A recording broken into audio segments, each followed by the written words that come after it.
जलेबी, एक अधूरी प्रेम कहानी। बहुत दर्द था उन आंखों में और किसी से मिलने की खुशी भी महसूस हो रही थी। बड़ी जिम्मेदारी से एक छोटे से थैले को समेटे हुए राघव गली से गुजरते गुजरते नारद घाट की तरफ एकांत में गुमसुम सी बैठी हुई एक बेहद खूबसूरत लड़की के पास जाकर बैठ जाता है और देरी से आने के लिए माफी मांगता है।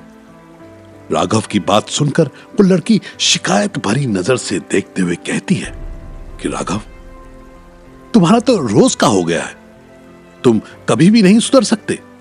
आज भी तुम पूरे 7 मिनट देरी से आए हो। मैं 24 घंटे तुम्हारा इंतजार करती रहती हूं।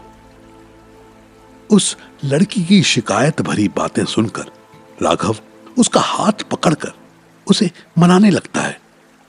फिर राघव सामने गंगा की लहरों को देखते हुए उस लड़की से कहता है कि मैं क्या करूं, घर का भी तो सारा काम मुझे ही करना पड़ता है और फिर ऑफिस का भी चक्कर। उसके बाद जैसे ही मैं ऑफिस से निकलता हूं वैसे ही तुम्हारे लिए यह गर्मा गर्म जलेबी लेने के लिए जाता हूं, तो वहां भी बहुत भीड़ होती है और मैं लेट हो जाता हूं। फिर राघव मुस्कुराते हुए कहता है, ये लो अपनी मनपसंद गर्मा गर्म जलेबी खा लो। और हां साक्षी, एक बहुत जरूरी बात, गुस्से में तुम्हारी नाक छोटी लगने लगती है और फिर मुझे बहुत हंसी आती है। राघव की बात सुनकर साक्षी खिलखिलाकर हंसने लगी। राघव साक्षी का खिलखिलाता हुआ चेहरा एकटक अपनी मासूमियत भरी निगाहों से देखता रहता है। उसे ऐसे देखते हुए साक्षी कहती है, क्या हुआ, ऐसे क्या देख रहे हो? साक्षी की बात सुनकर राघव थोड़ा मुस्कुराता है और फिर अपनी आंखें थोड़ी देर के लिए बंद कर लेता है। फिर आंख खुलते ही कहता है, बस यही एक मुस्कुराहट के सारे में अपना पूरा एक दिन खुशी खुशी गुजार देता हूं। और क्या चाहिए जिंदगी में, इसी में बहुत सुकून मिलता है। तभी धीरे से साक्षी अपना सर राघव के कंधे पर रखकर कहती है, और जब तुम होते हो तो इन लहरों की आवाज प्यारे मधुर संगीत में बदल जाती है। अच्छा एक बात बताओ, तुम्हें मेरे घर वालों से डर नहीं लगता क्या? साक्षी की बात सुनकर राघव थोड़ा असहज ढंग से कहता है, क्या यार, मैं तो हर रोज यहां पर तुमसे मिलने के लिए आता हूं।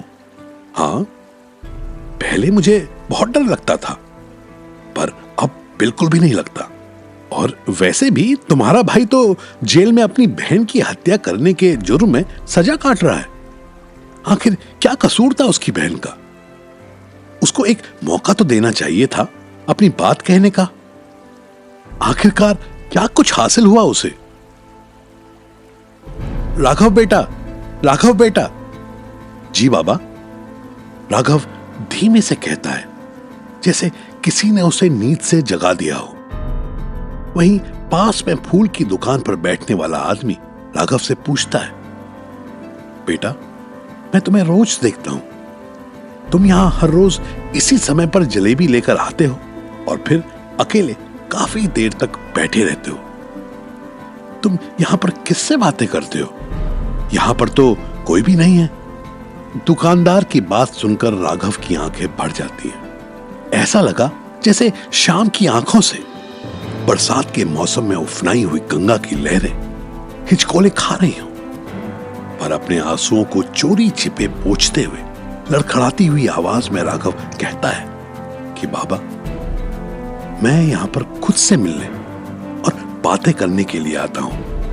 वो लड़का मैं ही तो हूं जिसे साक्षी प्यार करती थी, और साक्षी के भाई ने जिस लड़की को मारा था वो साक्षी ही थी। मैं उसी से मिलने यहां पर रोज आता हूं। फिर एकदम घोर सन्नाटा, आंखों से टप टप आंसू गिरने लगे और राघव फिर साक्षी की यादों में खो गया।